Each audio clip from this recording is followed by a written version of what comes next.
Hello there, it's Shy and again, anyway.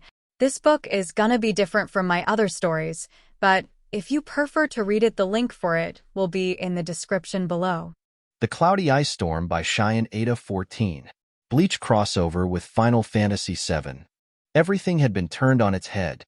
Toshiro was in pain from being stabbed by the traitorous Aizen Sosuke. He had just used his Bankai after seeing his adopted sister Momo bloody on the floor Central 46 lower floor's basement area. He was in pain and was almost unconscious because of it. A voice that wasn't Rinmaru's voice, but a strange man's voice filled his head. Do you wish for me to take over so you can heal and rest?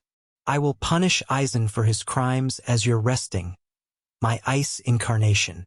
He was too tired to answer the strange voice and was confused at being called an incarnation, but gave his permission. As soon as he gave permission to the strange voice, his mind plummeted into pure darkness.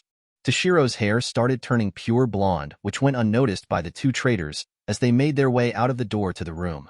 But Aizen stopped, sensing something off about the ice captain, and turned around to see the very injured Toshiro getting back up on his feet with barely a struggle at all. Aizen was amazed that the young captain could even stand on his own 2 feet. That's when he noticed the ice-haired captain's pure white hair turned into pure blonde hair and spiked up.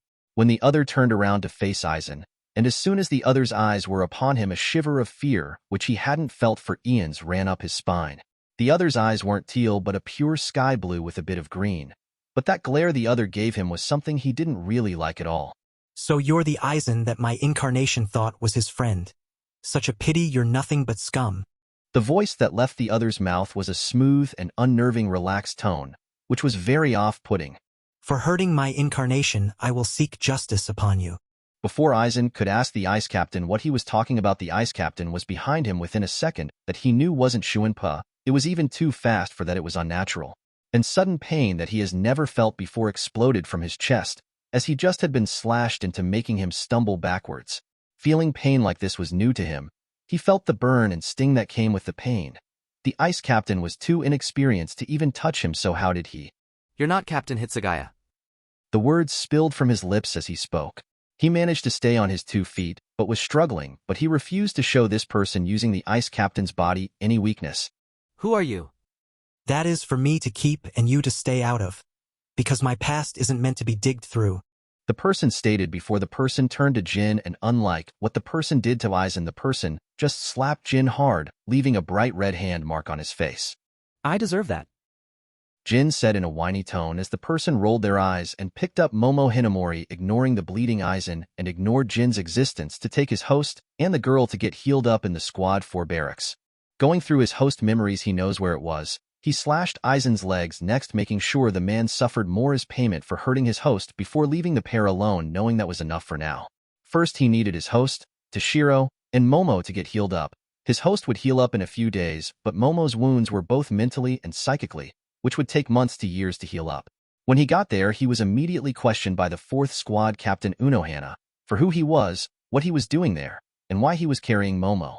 For whom I am isn't needed, but the name's Cloud Strife. He told her, honestly knowing she wouldn't trust him if he didn't give her his name. I am in Captain Toshiro Hitsugaya's body since he was supposed to be my reincarnation, but something wrong happened, and we are now 2 souls instead of 1 perfect soul. The injuries on my host's body as well as Momo's was caused by Aizen, who by the way faked his death, and every member in Central 46 was killed by him. From what my host has gathered, that everything about Rukia's capture and sentence was all Aizen's doing all along. Jin is his current lapdog, following his orders and probably patching him up for the damage that I caused him after he had hurt my host. He laid Momo down on one of the beds and laid down on one himself, allowing himself to switch back with his host again, making his body go back to 4 feet 4 inches in size again, and blonde hair was now snow white again. Cloud woke up in the icy spiritual world within his host and was greeted by the ice dragon, Rinmaru. He had earned the dragon's respect and kept Cloud from being seen by Toshiro whenever the other entered the inner world, but now that he had to take action to save his host's life, he know that Toshiro and the others will be poking into his past where they shouldn't be putting their noses into, but he can't stop them from doing so. Was it wise to interfere? The ice dragon questioned him, wrapping its ice body around Cloud's as to comfort the blonde. Yes. Cloud responded, unaffected by the cold coming off of the dragon's body. It reminded him so much of his life before when he was young and alive on the mountains of Nibelheim, though the towns and original names of places were gone due to time, and the planet basically soft resetting. I didn't want Toshiro to get hurt more by that traitorous bastard he once called a friend. Toshiro is still very young, and his youth shouldn't be wasted. Honestly, I wish he had more time to grow as a person before Captain. He's still too young for any of this. Poor kid was thrown into this forcefully. I honestly hated that those people of Central 46 made him fight his best friend for just having a similar Zanpakuto.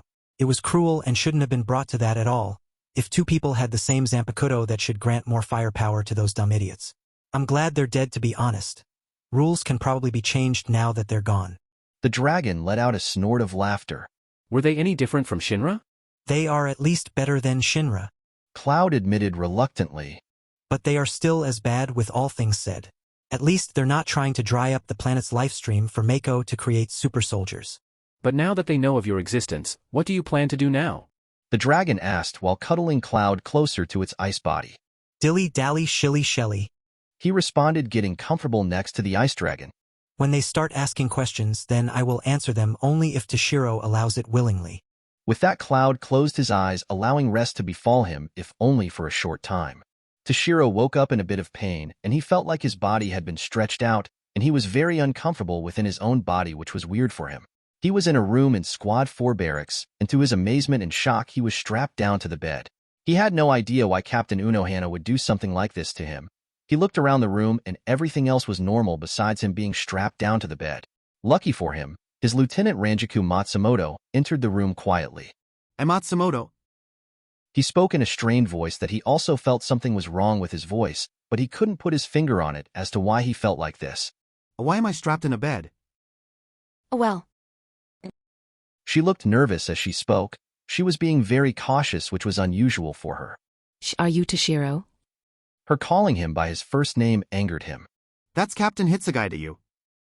He snapped at her, displeased with his lieutenant using his first name, but instead of her usual fear, she looked relieved.